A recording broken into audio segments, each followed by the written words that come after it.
Salut tout le monde, alors donc bienvenue dans une nouvelle vidéo. Alors donc, vu que nous sommes la Pride Month, ou sinon le mois de la fierté, alors donc moi qui commémore euh, un peu les événements qui s'est passé à Stonewall à New York et tout ça, alors donc pour célébrer un peu la communauté LGBTQ et tout ce monde-là. Alors donc une vidéo un peu spéciale dessus ce sujet-là parce que oui, je vais peut-être reprendre ce que j'ai écrit comme article sur ma page Facebook. Alors donc vous allez dans la section articles et vous avez toutes mes chroniques et tout ça. Alors donc j'écris avec passion et que me lire et tout ça pour mieux me comprendre qu'est-ce qui se passe dans ma tête de façon écrite et non de façon vidéo. Parce que oui, j'aime partager mon opinion avec les autres et c'est un peu la force de la démocratie et tout ça. Puis bon, je vais y aller parce que sinon ça va être un poème dessus la démocratie et tout ça. Alors donc, on va se poser la question. Est-ce que l'homophobie est ou sinon les homophobes sont des personnes malades comparées aux homosexuels ou trans? Alors donc, bon, en vérité, tout court, l'homophobie et la transphobie, c'est-tu une maladie en tant que telle? Alors donc, il faut se replonger un peu dans les années au cours du 20e siècle.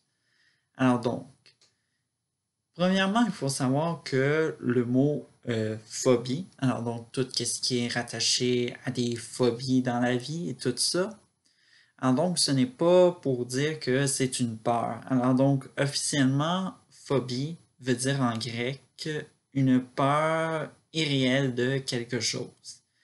Et puis moi, je me dis, en avoir appris un peu plus dessus, phobie, et puis sa définition particulièrement, je me suis dit, est-ce que les humains sont des choses? Est-ce que on peut, on peut pas considérer quand même un humain comme une chose? Et puis dans ma tête, ça s'est un petit peu changé, ma version un peu de l'homophobie ou de la transphobie, en tout cas, whatever, ce que vous pouvez dire, qui est rattaché à la peur de la communauté LGBTQ et tout ça. Alors donc, dans les années 60, il va y avoir un psychologue américain, George Weinberg, alors donc un petit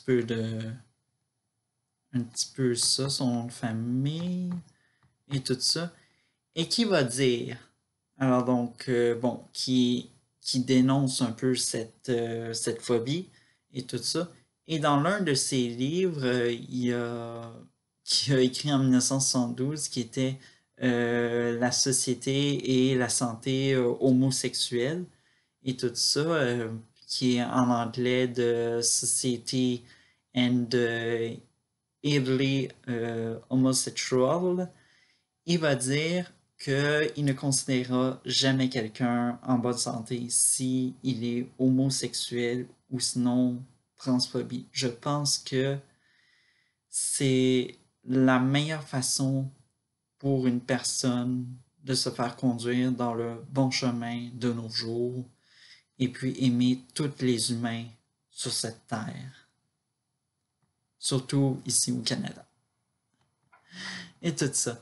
Mais bon, plus récemment, plus on avance, bon, on retire l'homosexualité des maladies mentales aux États-Unis en 1973. Par la suite, l'Organisation de la santé mondiale va le faire en 1990.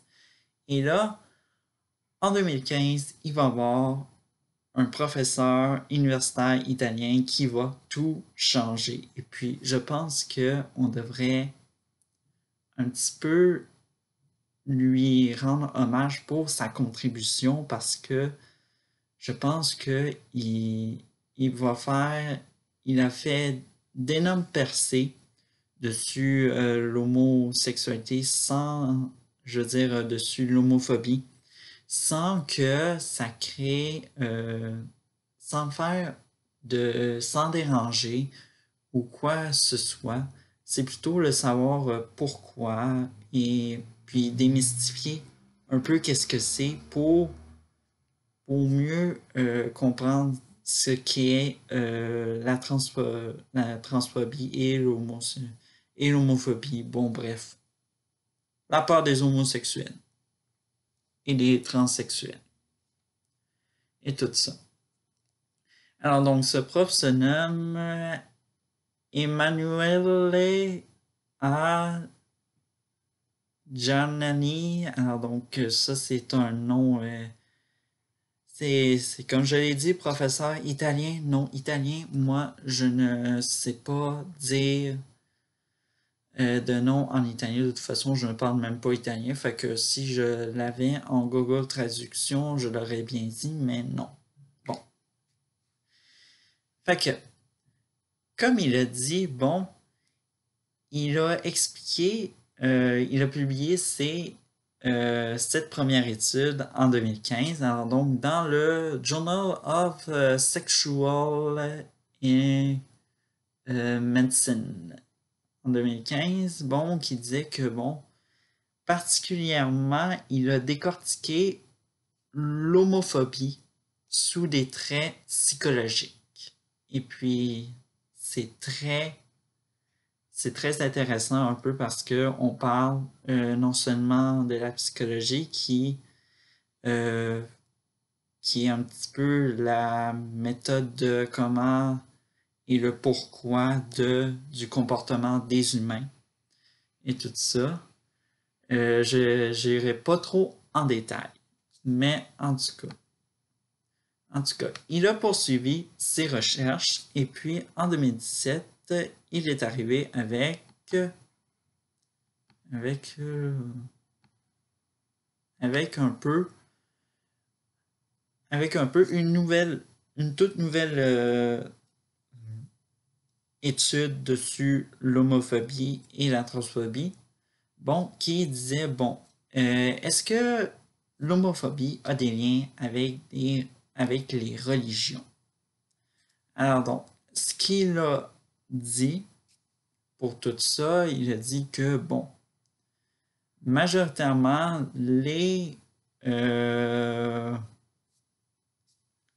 que c'est un peu quelque chose d'inventé dans la religion de ce qui est un peu de ce qu'on prend pour l'homophobie et tout ça.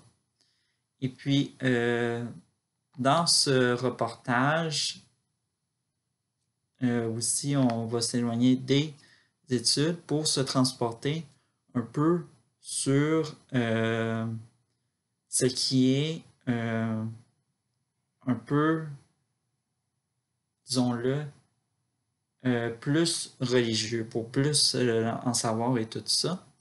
Ils sont allés voir en effet un vrai porte-parole de l'Église, dont le porte-parole de l'Église officielle des chrétiens orthodoxes russes. Alors donc on connaît que la Russie, c'est un pays pas mal, disons-le, de mauvaise image envers la façon dont sont traités les homosexuels et tout ça. Alors donc, le porte-parole s'est prononcé de façon d'une voix modérée. Alors donc, une voix modérée, c'est des personnes qui sont une coche de moins dessus la vie religieuse et tout ça. Et puis, je pense que de nos jours, l'Église devrait se rendre à l'évidence qu'il faut être modéré dessus les choses. Après tout, la société peut évoluer en toute paix. Tout ça, amen. Et puis, bon, ce qu'il dit, alors donc, c'est que il faut apprendre à séparer ce que dit Dieu et ce que est l'Église et tout ça. Alors donc, quand on commence avec, par exemple, Dieu a créé l'homme et la femme, on peut s'entendre que Dieu, ce n'est pas quelque chose qui existe essentiellement et tout ça. Mais on ne peut pas changer ce que Dieu dit parce qu'on peut comprendre que dans une religion, il y a un Dieu et la religion fonctionne comme il le dit. Mais, comme je l'ai dit au niveau des voies modérées, ce sont les voies religieuses modérées ne sont pas d'accord qu'on encourage la maltraitance des personnes homosexuelles et transsexuelles et tout ça. Et puis on voit que vraiment ça nous change la vision non seulement de ce qui est la maladie en tant que telle, mais ce qui est aussi la religion et tout ça. Alors donc, bon, moi qui est fier d'être chrétien catholique et tout ça, bon, moi je vais à l'église et puis bon, j'ai pas besoin de me montrer que je suis gay et tout ça, là. De toute façon, on est assez ouvert. Ici, à Montréal, à ce que je sache, pour qu'on laisse des gays, des lesbiennes, des trans, des bisexuels prier en paix, surtout le dimanche. Bon, au niveau de ça, on termine avec une citation et tout ça que les personnes, que le contexte de la religion est un peu mélangé actuellement parce qu'on insiste avec ça, on l'utilise pour faire de l'usage à la violence. Il y a des compréhensions des fois parce que les personnes lisent mal ce qui est écrit dans la Bible ou dans leur livre et tout ça. Et puis, ça insiste beaucoup à beaucoup de violence encore et tout ça. Et puis, je pense que ce que je vous ai parlé, c'est un article que j'ai écrit, mais que j'ai tiré d'un article de la BBC News Afrique. Alors donc, moi je savais même pas que la BBC en Afrique avait une version française et tout ça. Mais en tout cas, ça a été écrit en plein au 1er janvier 2019 et tout ça. Et puis, moi, j'ai été comme genre, ah, on a écrit ça cette année et puis personne n'en parle à travers le monde de ça. Juste pour ne pas ouvrir l'esprit des autres et puis moi je suis sûr que ça peut ouvrir l'esprit de tout le monde, ce que je viens de tirer et tout ça, ce que ma vidéo s'inspire. Bref. Alors donc, j'espère que vous avez aimé cette vidéo-là, que je vous ai ouvert un peu l'esprit en quelques mots dessus, que l'homophobie puis la transphobie, c'était finalement des peurs irréelles et tout ça. Et puis aussi la question que je pourrais dire à l'inverse, est-ce qu'on peut soigner l'homophobie ou la transphobie? Alors donc c'est un peu parodique comme si on disait, est-ce qu'on peut guérir l'homophobie? Bien, on peut pas la guérir par des thérapies comme bidon, tout ça, parce qu'on a beaucoup vu. Ça s'est retrouvé, je pense, à JE ce reportage-là, puis j'ai été intéressé et curieux de savoir qu'est-ce que c'était des thérapies de même et tout ça. Et puis, réellement, ouais, ça serait la même ambiance de merde et tout ça pour dire que si un homophobe y allait, il aurait témoigné pour dire ouais, moi j'étais homophobe, pis tout ça, ça m'a pas changé les idées, pis tout ça. Ouais. Mais quand même, le professeur italien que je vous ai parlé, Emmanuel à Janani, Jananen et tout ça, bref, euh, il serait en faveur qu'on déclare ça comme une maladie psychiatrique. Et puis, pour moi, c'est simple, genre, quand une maladie psychiatrique, je sais pas, il y a peut-être des maladies, des types de maladies en lien avec la psychiatrie qui forcent peut-être les gens à tuer des autres ou à s'inventer une menace et tout ça. Mais en tout cas, ce que je peux dire, c'est que les réponses pour mieux avoir une coexistence entre humains, puis aussi entre hétéros et homosexuels, et se retrouvent là-dedans et tout ça. Puis aussi, c'était juste une recherche ultra banale dessus, ultra banale. J'ai juste marqué par fun, c'était quoi, genre homophobie, guérison. J'étais arrivé, le premier résultat et tout ça. Fait que retenez ça. Alors donc, homophobie, guérison. Et puis peut-être le premier résultat, ça va être la même chose que vous allez voir. Ça va être écrit est-il possible de soigner l'homophobie?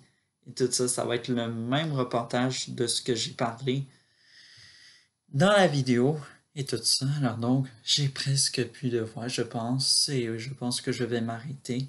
Alors donc, on se retrouve pour une prochaine vidéo.